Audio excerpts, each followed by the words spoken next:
Hello again. Today I'm going to talk about one of the biggest issues that I hear from small businesses, which is they feel like their ideal customer simply can't see them online. I'm Jasmine Holmes, owner of 910 West, a digital marketing company here in Gilbert, Arizona. And I'm going to talk about what you can do to help improve that. So much like playing a game of Where's Waldo, where we're looking for Waldo through that busy pattern, which if you look closely here, that's what's going on in the background, is I've got a Where's Waldo game going. Finding your business online can sometimes feel like that to your prospective customers. So one of the best ways you can improve that online visibility is by putting some time and attention to your Google My Business or GMB profile. So you probably already are listed on Google. If you have been in business for any amount of time, very likely you're on there. If you're not sure, simply Google your company name along with your city on the end, and if you are listed, you will likely see it on the right-hand side in the panel there. Pretty much, like I said, every business we know is listed on there unless they are brand new. So if you have a Google My Business profile, you may be wondering, well, I don't need to watch this video, and that's where you're wrong, because in the last 18 months or so, Google's added a lot of new features. So even if you've gone in and done all this work before, unless you've done it recently, it's time to do it again, because there's some new features that you can take advantage of that will help you to get found online. So first and foremost, you want to start with your business information. So this probably already is in there, particularly if you have spent some time on your Google My Business, otherwise known as Google Maps, or your Google Local profile in the past. And you want to make sure that your information is consistent. So just like I talked about in my other video about getting found on all of these websites online and having that single source of information that you store internally of this is how our information is going to be presented. You want to make sure that it's consistent here on Google as well. So that includes name, address, phone number, or NAP, as we like to call it in the industry, as well as your description and your categories. Something new though, because those have been around for a while, so if you've set up your profile, likely that's already in there. Something that's kind of new that you may not have taken advantage of yet is the ability to list products and services on your GMB profile. And so that's a great way to add additional keyword-rich content into your profile to be found for some of the additional services besides your main category. So for instance, if you're a plumber, that may be your category. However, underneath the umbrella of plumbing are a lot of other services that you offer. Drain cleaning, water heater installation, along with plumbing repair. Maybe it's fixture installation. So you could list all those under your services to help your Google My Business and ultimately your business be found for all those auxiliary services, not just what falls into the main category.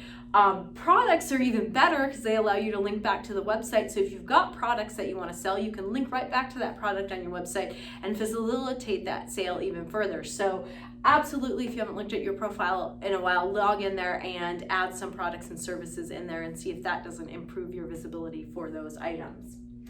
Now we want to move on to more information. So this first category of information is kind of static. So it's a one and done. Once you get it there, you don't have to mess with it too much. Unless you have a very large product library, it may take you some time to get that filled in. Otherwise, you're going to set that up and move on.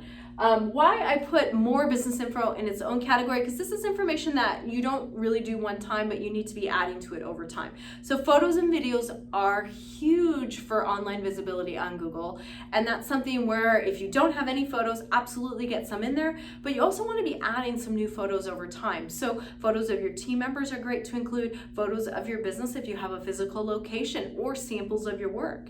And so those are all things because team members change. Sometimes we make changes to our interiors that we want to show and update, or we have events that we want to show off, so things that are happening in our business. And those are all great opportunities to add photos and or video. Video doesn't need to be super high end. You can shoot it with your cell phone and load that up there. One note, Google does not want to see stock photos or video here. They must be real photos or video of your business. So no stock photos, make sure that they're real legit photos and videos of your business. And so we've kind of got here in a one time where you want to make sure initially when you're doing this profile setup that you get that in there, but you also want to have an action plan for how you're going to come back and be adding to that at least once a quarter, adding some new information there. And then questions and answers. So that's a fairly new feature on the Google My Business profile, and it's an opportunity for prospective customers to get information to frequently ask questions about your business. They can post their own question and you can answer it. So it's a great way to kind of answer on the fly. And so you definitely need to be monitoring to that to respond to it. But the best case and the best action in this case is prevention, and so you actually want to seed that with some of your own frequently asked questions. You know the kinds of things that new customers call and ask all the time. Load those in your questions and answers, so you can load your own questions and your own answers and put those in there, because that's a great opportunity to answer those before that prospect even asks them, which shows that much higher level of customer service.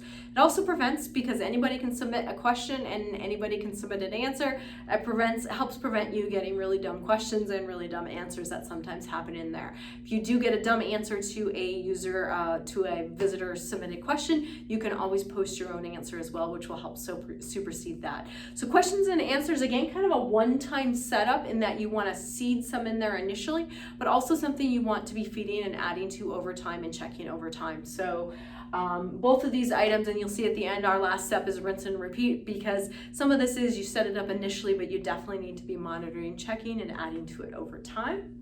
Our last section we've got here is where we really want to make our profile engaging, and we want to engage with prospective new customers.